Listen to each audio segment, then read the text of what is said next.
नमस्कार। जनता द्वारा जनता खातिर प्रसारित जनता टेलीविजन के नियमित कार्यक्रम संदर्भ में अपने के स्वागत करतानी। जैसे कि अपने के मालूम बा, हर बीएफए के भोजपुरी संदर्भ आ मैथिली संदर्भ एक हफ्ता के अंतराल में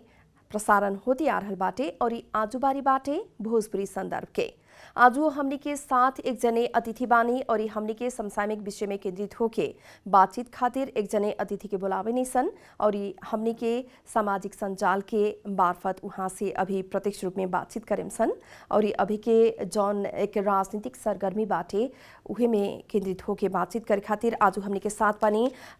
नेकपा केंद्रीय सदस्य ज्वाला कुमारी शाह, वहाँ के 2 नंबर प्रदेश के सांसद भी बानी और कहल जाओ तो मध्य तराई से निर्वाचित होके वाला एकमात्र महिला सांसद भी बानी, वहाँ के सभासद भी बानी। ई गरिमा भी बाटे वहाँ के पास। तो हमनी के आज के कार्यक्रम के अतिथि के स्वागत कल जाओ। नमस्कार। नमस्कार जी, स्वागत बा अपने के हमनी के कार्यक्रम में। धन्यवाद बा अपने जी। अब अभी के जौन राजनीतिक सरगर्मी बाटे उही में हम केंद्रित होके के चाहतानी। अब जैसे कि संसद विघटन के सर्वत्र विरोध हो रहल बाटे, चारू ओरिया ई ठीक नहीं खे, अब कहल जाओ तो असंवैधानिक कदम ह कह के भी सर्वत्र विरोध हो रहल समय रउआ काथी कहे के चाहेम ई विषय में? ई विषय में हम कहे के चाहेम संसद विघटन होल त उ त सब लेल अच्छा के खुशी बात के तो ठीक बाते जी। हम कहे के बनी सब विघटन के कारण भी पहले पश्चात लौट के भी देखे के पड़ी। यहाँ समस्या है कि विघटन के कारण मूल माने मुख्य दोषी कौन है कह के माने अच्छा से हम नजदीक से भी निकाल के देखनी कौन पात्र दोषी, कौन पात्र के कारण से इस अवस्था आयल, इस सृजना भइल अधिक से जाए तो हम बहुत माने एगो नियाल के भी देखनी, परचन कमरेड जी के नजदीक से भी देखनी, प्रधानमंत्री जी के नजदीक से भी देखनी। देखला के कारण से बावजूद से जैसे नियोजित तरीका से सामान्य प्रधानमंत्री केपी शर्मा जी पार्टी के अध्यक्ष अध्यक्ष भी बाटे, वो हिसाब से वहाँ के एगो पार्टी भीतर 2/3 के सरकार नेकपा पार्टी के होला के हिसाब से भी कोनो भी देश में नेपाल कम्युनिस्ट पार्टी के जैसे 2/3 सरकार कोनो भी पार्टी माने 2/3 के सरकार में अविश्वास के प्रस्ताव ई एगो घटना में पहिल का जौन एगो घटना घटल बहुत दुख के बात। लेकिन सबसे दोषी हम देख रहा बानी हमनी के जो एगो परचन कमरेड के हम भी नजदीक एगो विश्वास पात्र भी रही, वहाँ के नजदीक से भी देखनी वहाँ एगो अविश्वास के पात्र अविश्वास ले आके जौन ई परिस्थिति आयल ह, ई नौबत काहे आयल? अब रउआ खुद जनयुद्ध लड़के आयल बानी, एकदम करीबी रहल बानी, अपने खुद दहाल पक्ष के ओर दहाल खेमा में रहनी है। अचानक से जब ई संसद विघटन भइल है ओकरा बाद रउआ अभी सम्माननीय प्रधानमंत्री केपी शर्मा ओली के खेमा में बानी अभी, तो ई सारा जौन ई नौबत आयल है, एक कहल जाओ तो अपने के विमति जौन आयल है, जब अपने के मन माफिक एक चित ना बुझाई होखेला तो आदमी खुद अपने के अगर कोनो बात में विमति हुई तो अपने खुद हटेम। ई जौन परिस्थिति आयल बा अभी के ई अथी में, तो एकरा रउआ काथी कहे के चाहेम? अब कितना लोग के कहना बाटे कि एक अवसर के खोजी होखे या फिर कहल जाओ तो अपने सिद्धांत ना मिला के चलते होखे, कोना कारण से खास कहल जाओ तो? खास हम कहे के चाह रहल बानी, हम आम जन समुदाय भी सुनत होई, लेकिन हम कहे चाहत बानी खास विषय कथी है कि विचार के हम विचार में परिपक्व होके एगो राजनीतिक यहाँ इतना वर्ष भी राजनीतिक हम कर रहल बानी और जिम्मेवारी हरेक भी संभाल ले बानी। लेकिन रह गए विशेष कह के जो एगो योजनाबद्ध सरकार के चले ना देवे के, योजनाबद्ध संगठन भी ना चले के, न चलावे के, न चले के, जौन खाल के एगो माने पद के और कुर्सी की लड़ाई देखनी बहुत माने एकदम न निमन एगो खेल देखनी। उस हिसाब से हम अपना से विचार कर कोई नहीं कि वास्तव में गलत आदमी के तो गलत कहे के पड़ल, सही के सही पड़ल, सही के साथ देवे के पड़ल। अभी के अवस्था में कोनो गुट के हमें इतना हम एगो जिम्मेवार पहले भी पोलिट ब्यूरो आदमी भी होल बानी, 4 बरस चार्ज भी चले बानी, दूधू को मंत्रालय भी संभाल ले बानी, इतना ना कि अभी भी जिला के सह इंचार्ज भी बानी, प्रदेश के सांसद बनी, लेकिन सब मोर्चा संभालते आयल बानी, युद्ध मोर्चा से लेके या तक ला। लेकिन कहल जाए तो उ एगो गुटबंदी के हिसाब से हमें अच्छा ना लागल। रियल बात ये है। लेकिन हमें जोन प्रधानमंत्री जी के जोन एगो आरान एगो निर्णायक मोड़ और हमनी के कभी हमनी के नेपाल के भूमि खातिर या नेपाल के रक्षा के हिसाब से अपन देश बचावे के हिसाब से उहाँ में अड़ान देखनी, हरेक हिसाब से देखनी। उहाँ के माने निमन काम करवाही के जोन हिसाब से प्रचार नेपाल कम्युनिस्ट पार्टी के कुछ विशेष नेता सब महान नेता के हिसाब से हमनी के साबित कर उ नेता सब प्रचार करे के चाहे, संगठन मजबूत चाहे तो हमके उ खेल में दोसर फोरी खेल में लागला के हिसाब से हमरा चित न बुझल उ हिसाब से अभी हमें एगो जहाँ के तही बनी कहीं नहीं के गेल आधिकारिक संस्थागत रूप से हमें साथ दे रहल। अभी देखल जाओ तो 2 नंबर प्रदेश में अब जौन ई राजनीतिक सरगर्मी हो रहा बाटे, जौन ई खेमा खेमा बटा गई बाटे, अभी चुनाव के भी जौन सरगर्मी शुरू हो गई बाटे कि बैसाख में चुनाव होखी, तो अपने के हिसाब से ई राजनीतिक समीकरण जौन हो रहा बा प्रदेश 2 में अब कैसे होखी, तो आगे कैसे बढ़ावल जाइए एकरा? आगे की अवस्था हम देख रहा बानी प्रदेश नंबर 2 के 8 जिला के अवस्था हम अपने के रहे लहान भी माने एगो वक्ता के रूप से यहाँ प्रदेश के जो इंचार्ज है सत्यनारायण मंडल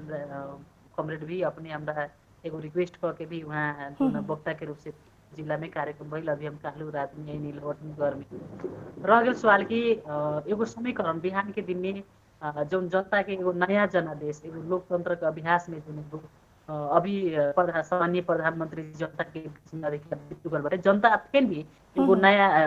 के संस्थागत करे के हिसाब से और नया संविधान देश में जारी बाटे एगो बचावे के हिसाब से भी कम्ती में नया अब जनादेश से आवे के पड़ल कह के उ हिसाब से जो बैसाख 17 या 27 में जो एगो निर्वाचन तोकाले बाटे नया के बिहान के दिन में और पार्टी से भी समीकरण हो भी सके उमें हम कहे के नहीं के उमें दुमत के बात नहीं है। लेकिन हमने के एगो नया जो हमने के अभी जहाँ बानी जहाँ एगो जौना के जन आधार उ एकावरी बाटे जौना के जन आधार नहीं के उ एकावरी बाटे अभी दू फाट में जो हमने के पानी देखल जाए तो जनता से जुड़ल अजनता से न जुड़ल सीधे चीज बाटे। वो से हम कह रहे आगामी आवे वाली चुनाव में हम तो इतना कहे के चाहत बानी कि हमने के फिर भी एक प्रतिस्पर्धा करके आए रही चुनाव में, फिर भी हमने के प्रतिस्पर्धा करे में तैयार बानी, जनता के बीच में हमने के जाए में तैयार बानी, हमने के जनता में सब जन चलल जाओ वो अनुसार से चुना के आई कह के हमने के तर्क जी। लेकिन अभी एक वीडियो बहुत वायरल हो रहा बाटे जौन अभी हाल फिलहाल सार्वजनिक भइल ह। पूर्व सभामुख सुभाष नेमांग जी के कहनाम जौन बाटे वो वीडियो में जौन बात वहाँ के बोले बानी कि ई अभी के जौन संसद विघटन भइल बाटे ई असंवैधानिक ह, ई गलत ह कह के वहाँ के खुद स्वीकार कैले बानी। तो अपने भी खुद उहे अब कमिटी में बानी उहे खेमा में बानी और अभी के जौन वीडियो वायरल हो रहा बाटे ई अथी में कथी कह के चाहें प्रधानमंत्री जी के कदम सही बा कह के अपने अभी कह रहा बानी कि जौन एक विमति आयल है जौन एक सिद्धांत ना मिलल बात ना मिलल वही से रउआ अभी दाहाल पक्ष के छोड़ के अभी केपीओली पक्ष में बानी है। लेकिन अभी के जौन ई वीडियो वायरल हो रहा बाटे एकरा बारे में काथी कहना बाटे वहाँ के खुद एक जिम्मेवार व्यक्ति होते हुए कहले बानी कि ई एक गलत कदम है। एक हम कहे के चाहत में गलत कदम तो है लेकिन हम उस समय में कह चुकनी अगाड़ी भी हम कहने की गलत कौना कारण से भाई गलत है हमनी के भी की खुशियाली नहीं के मन भी हमनी के दुखित बाटे गलत है ये अच्छा ना भइल बाटे। लेकिन अंतिम अवस्था में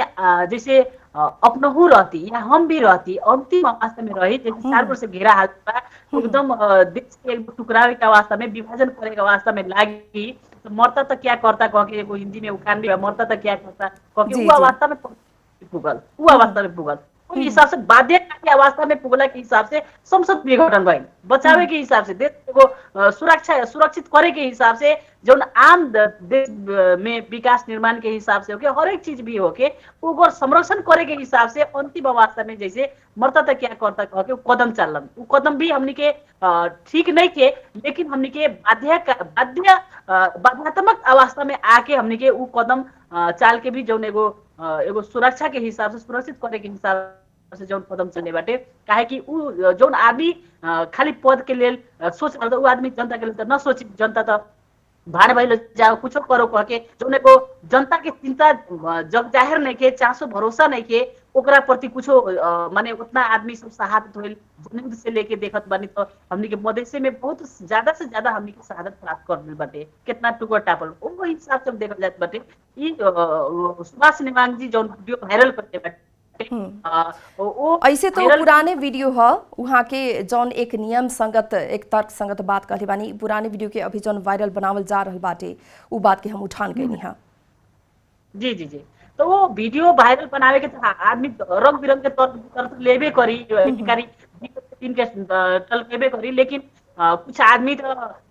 अभी देख रहल बानी जौन कह रहल बाटे तो अभी तो फिर वही वाली आदमी तो एकाएक माने आज काहे प्रधानमंत्री के सपोर्ट कर रहल बाटे काहे कि आखिर वहाँ के आयु कितना बाटे कितना उमेर बाटे वो से हमने के 5 वर्ष के कार्यकाल निमन से चलाई जनता के जनादेश के आखिर निमने काम करत रहे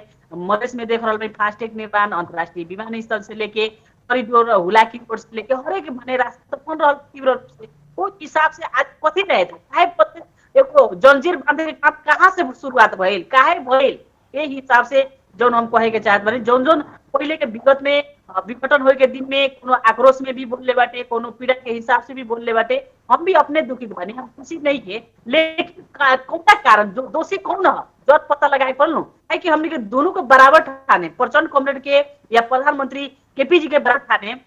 दोनों के गलती है उ तरीका से ठीक ना होई उ तरीका से अच्छा हमने के रिजल्ट ना निकाले सको हमने के रिजल्ट कैसे निकली कि गलत हमने के दूध के दूध पानी के पानी एक जगह हमने के काला से उसी हमने के समस्या हल नहीं के हो जाए हमने गलत के गलत तो कह के जाके सही के सही कहे के पड़ी वो हिसाब से प्रधानमंत्री जी हम सकारात्मक पॉजिटिव भूमिका के आप दिख रहा है अब के चुनाव अगर हुई तो चुनाव के नतीजा कैसन हुई जैसन बुझाला रउआ के चुनाव नतीजा एकदम अच्छा से हुई हम कहे के चाहत बनी अभी भी हमरा होप बाटे जनता पूरा बाटे जनता एगो भ्रामिक हिसाब से प्रचार कर दे बाटे कि ऐसन बा कह के जौन एगो सामान्य प्रधानमंत्री जी के अराजक के हिसाब से भ्रष्टाचार में लुप्त ह कह के लेकिन जौन भ्रामिक प्रचार ह जनता तो नहीं के प्रधानमंत्री के तो संसद विघटन के बाद सुनले हो कम कहने कि केपीजी राष्ट्रघाती ह केपीजी खत्म हो गए केपीजी ई हो कह के जनता से मुंह के सुन रहे तो नहीं के नेता के मुंह से सुन ले हो वो से हम कहे के चाहत बनी कि जनता हमनी के साथ बाटे प्रदेश नंबर 2 में जनलहर एकदम बाटे पूरा जनता एक ढीका होके साथ देवे में तैयार बाटे इतना ना कि जो हम 8 जिला घूमनी बहुत अच्छा माहौल बाटे हमनी के जनता चाह रहल बा चुनाव में फिर चलो हमनी के रिजल्ट निकालबे करम कह के जनते सब कह रहल जी 2 नंबर प्रदेश में रउआ 8 जिला घूम चुकल बानी कि अभी कोनो जिला बाकी बाटे अब जिला 70 जिला 12 जिला हमने अपने जिला 27 गते कार्यक्रम हो रहल बाटे अच्छे से अपने उहे में लागे रही आज दिन भर उहे में रही जी अब हो रहल बाटे जिला में लगभग हो रहल बाटे अब रउआ तो मध्य तराई से निर्वाचित होखे वाला एकमात्र महिला सांसद भी बानी और इस साथ साथ ही 2067 साल में रउआ पूर्व भूमि सुधार आ पर्यटन राज्य मंत्री भी रहनी है उस समय पूर्व सभासद बढ़ले बानी अभी भी रउआ सांसद बानी आ नेकपा के केंद्रीय सदस्य भी बानी सह इंचार्ज के जिम्मेवारी भी संभाल रहल बानी इस सारा जिम्मेवारी से अपने के जितना भी काम बाटे राउर जिम्मेवारी काम कर्तव्य बाटे सारा बखूबी रउआ निभाते आ रहल बानी खास करके हम काथी कहे के चाहतानी कि इस सारा जिम्मेवारी के लेते हुए भी अब की बार अगिला जौन जिम्मेवारी मिले राउर जब कंधा पे आई जिम्मेवारी तब बाकी के और काथी काथी सुधार करे के चाहेम खास करके एक महिला होखे के नाते 2 नंबर प्रदेश खातिर आपन जिला खातिर और हमनी के तराई मधेश के जितना भी खास करके हमनी के महिला लोग बाटी उ लोग खातिर काथी करे के चाहेम मेन कथी बा कि देखिए मेन हम कहे के चाहत बनी महिला सब अभी भी हरेक हिसाब से देखल जाए तो जैसे मधेश में तो भाषा के हिसाब से देखल जाए या हमने के घर से निकलला के हिसाब से देखल जाए माने जौन हिसाब से राजनीति में अज बेसी से बेसी अज महिला सब पहुँच होए के चाहे जितना पहुँच बा ऊपर माने कितना देख रहल बानी हमनी ऐसा आदमी तो एगो अपन जगह से मेहनत बलबूता से आगे बढ़िए रहल बा लेकिन औरों महिला के समूह के हिसाब से कमती में अपन पैर में खड़ा करावे के हिसाब से औसन जनचेतना खाल के अभियान भी और सक्रियता को माने वुमेन एम्पावरमेंट के बढ़ावे के हिसाब से कर रहल बानी कि सके हमनी के आत्मनिर्भर बना के अपन पैर में खड़ा करावे के हिसाब से और आने वाले चुनाव में महिला सबके भी कमती में 33% सीट सुरक्षित रहे आने वाले चुनाव में भी संसद के हिसाब से होके या प्रदेश सभा के हिसाब से होके या स्थानीय चुनाव के हिसाब से वो तरीका के एगो माहौल अभी भी हम प्रधानमंत्री जी लगा के माने हरदम भी छलफल होकेला उ खाल के भी एगो महिला के अभी भी संगठन विस्तार भइल 33% महिला संगठन पार्टी के सिस्टम में विस्तार भी हो चुकल बाटे। उससे हम कहे के चाहत बानी कि हरेक महिला सबके मधेश में डाउरी सिस्टम समस्या है, हर चीज से समस्या बा, आर्थिक रूप से समस्या बाटे, आर्थिक ढोका खुलल नहीं कि अभी भी महिला सबके कितना कितना अभी जितने दक्षिण बेल्ट में जाए दक्षिण बेल्ट में तो उतने अभी भी जंजीर जैक्सन बाटे। महिला बोले के चाहत बा लेकिन ओपन बोल नहीं के सकत, घर परिवार के कारण से होके और कारण से भी समाज के हिसाब से होके वो सब उस बाहर निकाले के हिसाब से और समस्या सबके कौन कौन समस्या का समस्या है समस्या पूछ के भी समस्या समाधान करे के हिसाब से हम इतना प्रतिबद्धता करे के चाहता नहीं कि हम आवे वाले दिन में भी हम वो खाल के महिला सबको मुंह माने सशक्तिकरण बनावे के हिसाब से आगे बढ़ावे के हिसाब से हम अहम भूमिका रहे कह के प्रतिबद्धता देवे के चाहता है। जी, और ये एक दूसरा हम एक अहम सवाल पूछे के चाहता नहीं कि प्रधानमंत्री अगर सही होखी हैं, अगर आपन गलती के सुधारी हैं तो एकता भी संभव बाटे कह के कुछ बात सब भी आगे आ रहल बाटे। नेकपा दाहाल नेपाल पक्ष के भी कुछ नेता सब शीर्ष नेता सबके भी बोली आ रहल बाटे। ई सब बात सुनला पर राउत विचार में एकता अब के ई परिस्थिति में संभव बा कि ना? हम कह रहल बानी एकता पर्सन कॉमरेड दाहाल जी के पक्ष में से आ रहल बाटे। हम पक्ष विपक्ष अभी भी हम नहीं दे, हम जहाँ की तही बानी हम निशर्त रूप से कोनो के लागल हो कि माने लोग के हिसाब से उ न हम एगो निशर्त तरीका से एगो विचार में परिपक्व होके अडान में विचार के लड़ाई में हम साथ दे रहल बानी। रह गया सवाल की एकता कौन तरीका से पहले हमने के बहुत कोशिश करनी, अभी भी हमें माने आशा भरोसा बा कि एकता होके अच्छा से होके, लेकिन एक नंबर में जब तक हमने के एक नंबर में हम कहे के चाहत बानी एक नंबर बुदा में टिप के राखी कि कार्तिक 28 गते 19 बुधे माने अप्रमाणित तथ्यहीन आरोप पत्र जो आरोप लगैले बाटे प्रधानमंत्री जी के जो पत्र आरोप पत्र से पार्टी के एगो विभाजन ले जावे के हिसाब से प्रधानमंत्री जी के पार्टी सदस्य न रहे के हैसियत के हिसाब से जो आरोप लगावे के काम कइल बा बिना प्रमाण के बिना आधार के वो हिसाब से पहिलका नंबर उत्कृता लेवे के पड़ल पार्टी एकता करे खातिर। दोसर का चुनाव में वैशाख 17 और 27 गते हाम फाले पर सब हमनी के एक होके हमनी के हाम फाले पर पहिलका फिर्ता ले पर आरोप पत्र दूसरा का हमनी के चुनाव में 17 या 27 में हमनी के सब जना एकाकार होके हमनी के चुनाव से हमनी के फिर भी प्रतिनिधि बन के आवे के पड़ल कह के हमर ई दुगो पात्र अगाडि ई दुगो हमनी के विषय अगाडि आ जात बा तो पार्टी एकता होय में कोनो समस्या नहीं के पार्टी एकता हो सके। जी, और ये लेकिन अगर देखल जाए तो चुनाव तो 5 बरिस खातिर 2/3 के जौन सरकार बनैले रहे इतना उत्साहित होके जब जनता वोट दिले रहे 3 साल में पार्टी विघटित हो गई। फिर से चुनाव होके के बात हो रहल बाटे बैसाख महीना में। खर्चा के बात अपना ठाव में बा, आपन मेहनत वो अपने जगह में बा, लेकिन अब की 3 बरिस में जाके फिर उहे जनता से कौना मुँह लेके सारा उम्मीदवार लोग वोट मांगी कि हमरा के वोट दी लोगिन, हमने से गलती भइल या फिर हमने के हई करेम हऊ करेम। जितना आशा भरोसा दिखले रहे लोग, जितना सपना दिखले रहे लोग, सपना तो एको को पूरा ना भइल, ऊपर से ई ऐसन परिस्थिति आ गई है। तो ई बारे में काथी करे के चाहे जबकि 5 बरिस खातिर तो उ लोग के अब भेजले रहे आपन प्रतिनिधि बना के कि कुछ करी हैं लोगिन, कुछ निमन बनी हैं लोगिन देश के हमनी के समाज के, ओकर बाद में गांव से लेके नगर पालिका से लेके महानगर पालिका से लेके हर एक क्षेत्र में हर एक के विकास होके कह के जौन एक सपना रहे तब 3 बरिस में काथी कह के वोट मांगल जाई। तो हमनी के कोनो आदमी सोचले भी ना रहे कि ऐसा दुर्घटना होई कह के निम्ति कह के संविधान विघटन संसद विघटन होई कह के या हमनी के 3 बरस में चुनाव करे हमनी के 5 बरस के कार्यकाल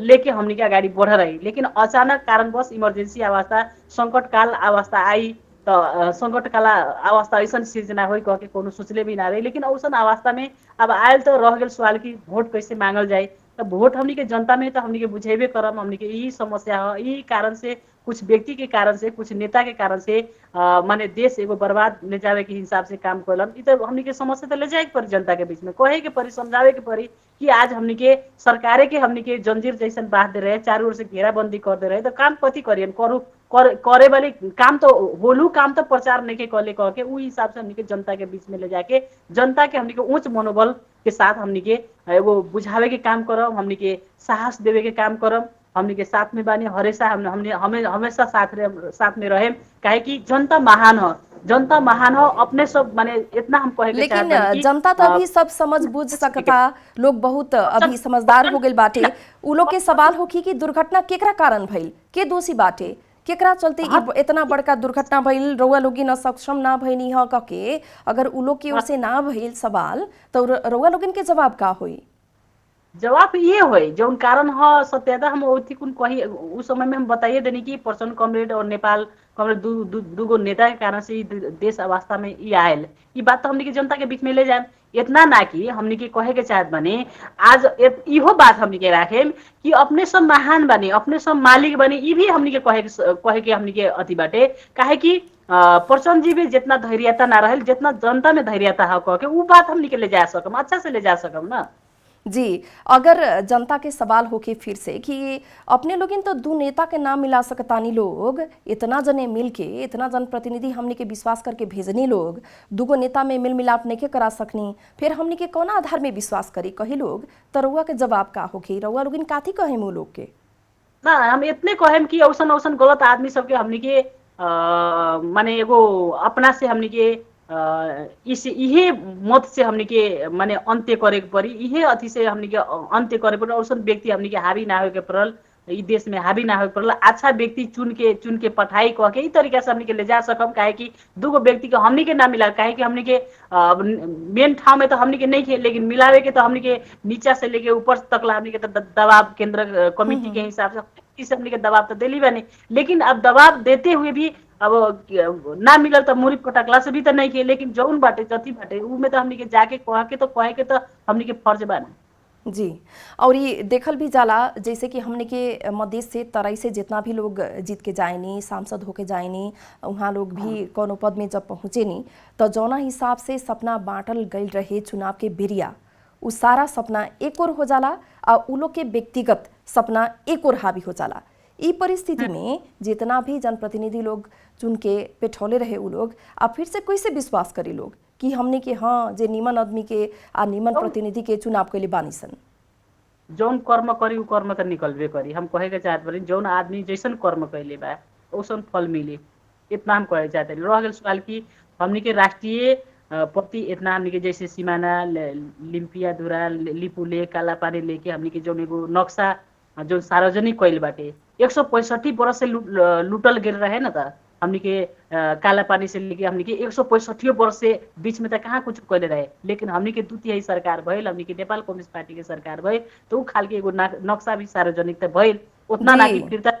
हम कहे के चाहेम कि अब जैसे कि हमनी के अब जनप्रतिनिधि लोग से सवाल भी बाटे और ये एक नक्शा में एक कोना तनिक सा बढ़ गई, तनिक सा कोना बढ़ावल गई, एक काम के ही खूबे चर्चा में ले आवल जा रहल बाटे। लेकिन उतने कैला से तो सारा जनता के चित ना बुझी, उ लोग के जौन एक सपना रहे, जौन एक चाहना रहे, आशा भरोसा अपने ठाव में बाटे, उ सारा में तुसारा पात तो होइए गइल बा, सारा सपना तो चकनाचूर होइए गइल बा। ई परिस्थिति में अब की बार जब चुनाव होखी तो हम ई फिर से दोहरावे के चाहतानी राउरे माध्यम से कि जब रउआ जायम ठाव ठाव में जब लोग के विभिन्न किस्म के सवाल उठी, बहुत को भाजन बने के पड़ी रउआ लोग इनके, खास करके जे जिला जिला में पहुँचता लोग जनमानस के बीच में जाके हर एक के बात सुनता, उ लोग के बुझता समझता, उ लोग के और बेसी ई बात सबके फेस करे के पड़ी। तो जब उ लोग के सवाल होके कि खाली एगो नक्शा तो बने नहीं है, एगो खाली कोन्हारा तनिक सा बढ़ा देनी तो इहे एगो काम हो गई, तो उ बेरा काथी कहें? वो समय में कहेम ना नक्शा के विषय खाली थोड़ी है, बहुतो काम ऐसा भइल बाटे। हमनी के रेल मार्ग से लेके हमनी के अंतर्राष्ट्रीय विमानस्थल से लेके फास्टैग निर्माण से लेके हमनी के हुलाकी रोड, हमनी के 4 लेन के हमनी के जो पश्चिम पूर्व राजमार्ग के हिसाब से रास्ता सबके हिसाब से, इतना ना कि अस्पताल जो हमनी के सब स्थानीय तह से लेके हमनी के जो नमूना माने सरुआ रोग के हिसाब से बहुत माने हरेक प्रदेश में 7 प्रदेश में एगो बड़का रूप से अस्पताल भी निर्माण के करे के हिसाब से एक बेर हमनी के शिलान्यास भी भइल बाटे। हमनी के 77 जिला में एक बेर शिलान्यास भइल बा। वो हिसाब से हमनी के स्वास्थ्य से देखल जाए या शिक्षा के हिसाब से देखल जाए या हमनी के रोजगार सृजना करे के हिसाब से भी देखल जाए तो प्रधानमंत्री स्वरोजगार कार्यक्रम के हिसाब से हर एक चीज हमनी के बाटे हमनी के साथ में ओसे हमनी के समस्या नहीं के इतना हमनी के जनता हमनी के इतना हमरा अपन व्यक्तिगत रूप से हम कहे के चाहत बानी इतना होप बाटे कि हम जनता के जैसे भी हम समझा सकम कह के हमरा इतना विश्वास है। लेकिन ये लोग इस बात में भी तो ना मानी काहे से कि उ लोग के भी तो सवाल रही कि अपने घर में आगे लगा दिला लोगन आ फिर उ जाता रह नया काठ खोजे नया घर बनाएम कह के तो उमें भी समय लागी अपन ठाव में बा खर्चा पानी लागी अपन ठाव में बा तो ई बात के भी तो जवाब देवे के पड़ी रहुआ लोगिन के। अपन घर में आगी लगा दिल तो घर में आगी लगाए वाली व्यक्ति के तो जनता तो हमनी से ज्यादा चालाक हो गई बाटे हमनी से ज्यादा चालाक बा कि कौन व्यक्ति खराब है कौन व्यक्ति गलत है हमनी के वही के हिसाब से तो चुनाव में हमनी के जाए के पड़ल सब जना वही चुनाव से हमनी के जोन आदमी के अच्छा मानी जनता वही अनुसार से जीत के आए वही अनुसार से प्रतिनिधि बन के आए उससे हम कहे के चाहिए जनता गलत सही छुटियावे के हिसाब से आज चुनाव में भाग लेवे के बाद तो सब जना वो हिसाब से जनता जौना के विश्वास करी जौना के दिल माने व्यक्तिगत रूप से अच्छा पहचान बनैले हुई पार्टीगत हिसाब से सामाजिक रूप से भी अच्छा पहचान बनैले हो वही आदमी प्रतिनिधि बन के जाए उससे हम कहे चाहिए उनमें बेसी हमनी के माथा पेची करे के बात नहीं। यानी कि राउर विचार में एकदम एक विश्वास बाटे भरोसा बाटे कि 2 नंबर प्रदेश में फिर से नेकपा उमें भी कहल जाओ तो ओली जी के खेमा के ही फिर से विजय होखी रउआ लोग लागल बानी अभी खातिर जौन अभी बैशाख में चुनाव के बात हो रहा बाटे राउर पूरा भरोसा बाटे कि फिर से इहे सत्ता में इहे लोग आई लोग और इहे पार्टी जीती लोग। हाँ आशा बा पूरा आशा बाटे जी वहाँ लोग इनके बात भी इहे में अपने लोग के समर्थन आ रहल बाटे कि बहुते को भाजन बने के पड़ रहल बा कैसन बाटे माहौल अभी के देखल जाओ तो रउआ तक घूम रहल बानी जिला में कहनी न भी कहनी बहुत अच्छा माहौल बाटे सोचे से ज्यादा माहौल बाटे। जी बहुत बहुत धन्यवाद हमनी के समय देनी हाँ बहुते व्यस्त रहनी आजू बहुते ठाव में मीटिंग भी करनी लेकिन हमनी के भी समय देनी वो खातिर भी बहुत बहुत धन्यवाद और ये आवे वाला चुनाव में काथी हुई उ तब वक्त ही बताई फिलहाल खातिर अपने के एक बार फिर से हम धन्यवाद देवे के चाहें। धन्यवाद बेसी अब हमरा तरफ से दिल से बहुत बहुत धन्यवाद पहिलका बेर बातचीत भइल अपने से बहुत खुशी भी लागल। जी धन्यवाद। आजु खातिर कार्यक्रम संदर्भ इतना ही दोसर हफ्ता मैथिली संदर्भ में अपने के साथ शिव अधिकारी यदुवंशी हाजिर होगी हैं तब तक जनता टेलीविजन देखत रही और ये अभी के समय में आपन स्वास्थ्य के भी ख्याल रखे लोगिन ठंडी बढ़ गई बाटे वही से साथ में कोरोना के भी कहर कायमे बाटे ये दोनों के ख्याल रखें और ये जनता टेलीविजन देखत रही और ये आज के कार्यक्रम से हम प्रतिमा के विदा दी। नमस्कार।